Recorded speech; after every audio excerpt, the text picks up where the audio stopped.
म धरानबाट रमेश प्रसाई आज लामो अन्तरालपछि सामाजिक सञ्जालमा फेरि आए। देशको दुर्भाग्य दुखेर तपाईँ समक्ष पोख्न आएको छु। शेयर गर्नु नगर्नु तपाईँको इच्छा। गणतन्त्र नेपालको पहिलो निर्वाचित संसद विभत्सतापूर्वक आर्यघाटमा पुग्ने अवस्था सृजना भयो। दुई कामरेडहरूको अहंकार जुधाइको कारणले त्यसको मूल्य सारा देशले चुकाउनु पर्ने अवस्था आएको छ।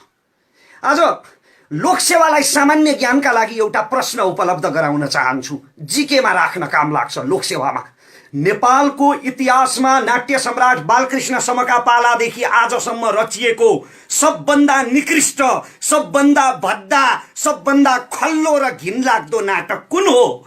त्यो नाटकको शीर्षक हो वाम एकता। एकअर्काका चिर शत्रु केपी ओली र प्रचण्डले नक्कली अङ्कमाल गरेको त्यो दिन नेपालको राजनीतिक इतिहासमा काला अक्षरले लेखिनुपर्छ। त्यो एकता थिएन, केवल नौटङ्की रहेछ।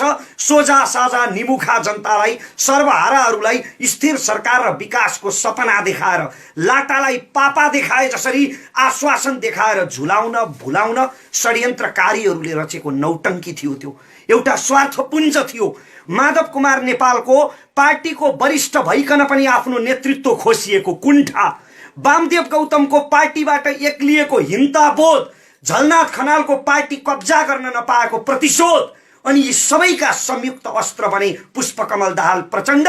त्यसमाथि केपी ओलीको कसैलाई पनि पाषाण जति पनि नगन्ने मुडे अहंकारी बुद्धि।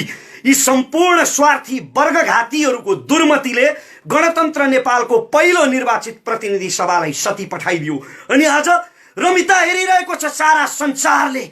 रमिता नेपाली कार्लमार्क्स मदन भण्डारीका सहयात्रीहरूले गरेको राष्ट्रघातको रमिता, माओ सेतुङका चेलाहरूले राजनीतिमा देखाएको नाङ्गो नाचको रमिता।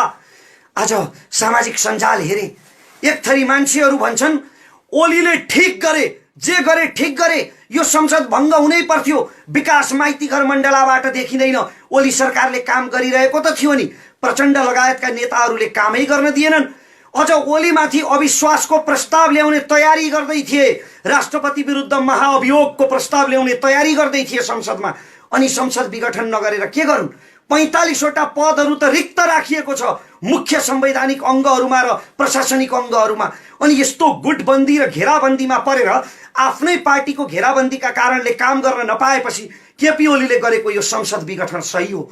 तर अर्का थरी मान्छेहरू भनिरहेका छन् कि केपी ओली स्वेच्छाचारी, अहंकारी छन्, दुर्बुद्धि छन्, कसैलाई समेट्न चाहँदैनन्। उनको यही मुडे अहंकारको परिणाम स्वरूप आजको यो संसद विघटन भएको हो।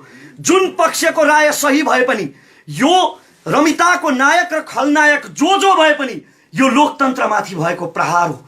यो लाजलाई पनि लाज लाग्नुपर्ने विषय हो। नेपालको वामपन्थी आन्दोलनको लगभग चोला उठ्यो। अब अर्धमृत अवस्थामा पुग्यो नेपाली वामपन्थी आन्दोलन।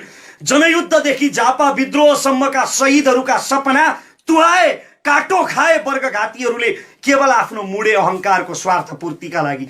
सर्वोच्च अदालत एउटा अन्तिम विकल्प हुन सक्थ्यो यो निर्णय रोक्ने, यो लोकतन्त्र विरोधी निर्णयलाई उल्ट्याउने।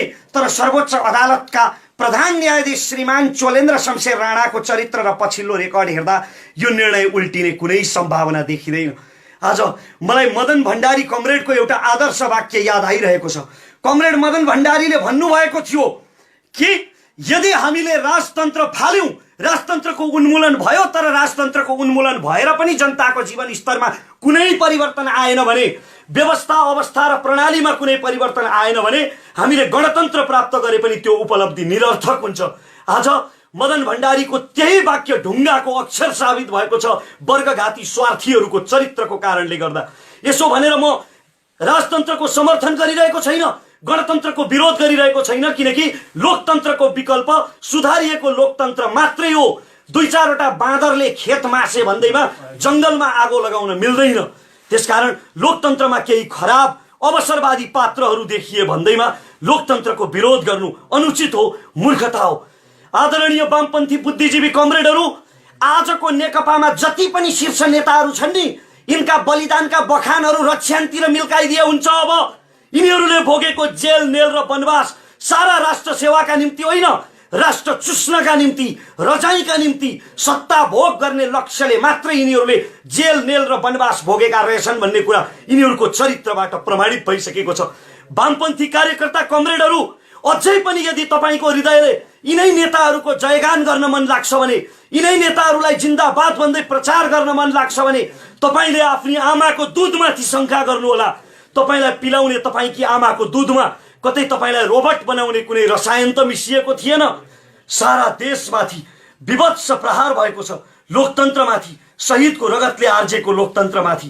र मदन भण्डारीले बोलेको त्यो वाक्य आज ढुङ्गाको अक्षर सिद्ध भएको छ। मेरो महामहिम प्रधानमन्त्री कमरेड, तपाईको एउटा जब्बरे झापाली झोकमा गरेको निर्णयको कारणले, एउटा यो कुकृत्यको कारणले अब पूर्व दरबारियाहरू, दरबारको रासो बासोमा हुर्केका लोकतन्त्र विरोधीहरूले फेरि लोकतन्त्रमाथि प्रश्न उठाउने अवसर पाउने भए। सिङ्गो व्यवस्थामाथि प्रश्न उठ्ने भयो। केन्द्रदेखि प्रदेशसम्म, प्रदेशदेखि स्थानीय तह, गाउँ, टोलसम्म तपाईहरूले सबै 60-40 मा विभाजन गर्नुभएको छ। अब सारा शासन व्यवस्थामाथि छिद्र छिद्र पर्ने भए। चुनावको 10औं अर्बको झमेला, तपाईहरूको मुडे अहंकार जुदाईको यो मूल्य साधारण सर्वहारा जनताले किन चुकाउने? महामहिम प्रधानमन्त्री कमरेड, तपाईलाई कसम, सुखानीका शहीदहरूको कसम, भोलि आफूलाई इलाम लगेर मारिँदैछ भन्ने थाहा पाउँदै पनि आज कारागारमा साथीहरूलाई राखेर पार्टी संगठनको बारेमा ब्रिफिङ गर्ने कमरेड नेत्र घिमिरेको कसम, तपाईलाई कसम, रामनाथ दाहाल, वीरेन्द्र राजवंशी, कृष्ण कुइकेल र नारायण श्रेष्ठ जस्ता योद्धाहरूको तपाईको प्रचुर राष्ट्रभक्तिलाई प्रमाणित गर्नुहोस्। यति बेला प्रचण्डसँगको शत्रुता भन्दा देश र लोकतन्त्रको हित ठूलो हो। त्यसकारण महामहिम कमरेड, फिर्ता लिनुहोस् यो संसद विघटन।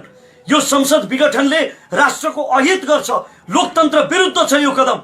जनयुद्धका पूर्व सुप्रिम कमान्डर कमरेड, तपाई पनि यति बेला आत्मकेन्द्रित, स्वार्थी, सामान्य छविलाल मास्टर नभइदिनुहोस्।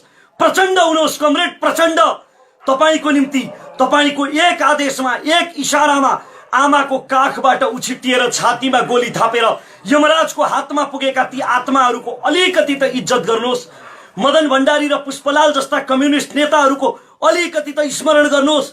यति बेला केपी ओलीलाई ढाल्नुभन्दा लोकतन्त्रलाई, गणतन्त्रलाई सम्हाल्नु ठूलो हो। राष्ट्र र गणतन्त्रको हित ठूलो हो। र यति जनताले विरोध गरिरहँदा, यति विघ्न प्रश्न जनताले उठाइरहँदा, यति विघ्न शुभेच्छा राखिरहँदा पनि मैमत्ता भएर यी नेताहरू मध्यावधिमा गए भने, संसद विघटनको यो लोकतन्त्र विरोधी निर्णय सकिएन भने नेपालको इतिहासले केपी ओली, प्रचण्ड, वामदेव गौतम, झलनाथ खनाल र माधव नेपाललाई नेपालको राजनैतिक इतिहासले कहिल्यै क्षमा गर्नु हुँदैन। धिक्कार्नुपर्छ यिनीहरूलाई, त्यसरी नै जसरी कम्बोडियाको इतिहासले खमेरुजलाई धिक्कार्छ। र नेपाली जनतासँग एउटा अवसर छ। उहिले राजतन्त्रको प्राचीन कालमा राजाले एउटा शपथ लिनु पर्थ्यो रे, यदि तपाईहरूमाथि, जनताहरूमाथि मैले ज्यादती गरेँ भने मलाई ईश्वरले मृत्युदण्ड प्रदान गरोस्। आज त लोकतन्त्रमा ईश्वर भनेकै जनता हो, जनता जनार्दन हो। त्यसकारण हामीसँग अवसर छ कि यी मैमत्ता भएर यदि मध्यावधि चुनावमा गए भने त्यो मध्यावधि चुनावमा हामीले यी शीर्षस्थ नेताहरूलाई दण्ड दिनुपर्छ।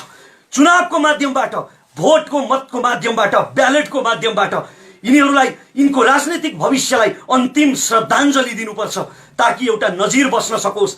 र यदि त्यस्तो भएन भने, यदि जनताले त्यो मध्यावधि चुनावमा पनि यिनलाई दण्डित गरेनौं भने, तपाई हामीले यिनको राजनीतिक भविष्यलाई श्रद्धाञ्जलीसम्म पुर्याएनौं भने एउटै कुरा प्रमाणित हुनेछ।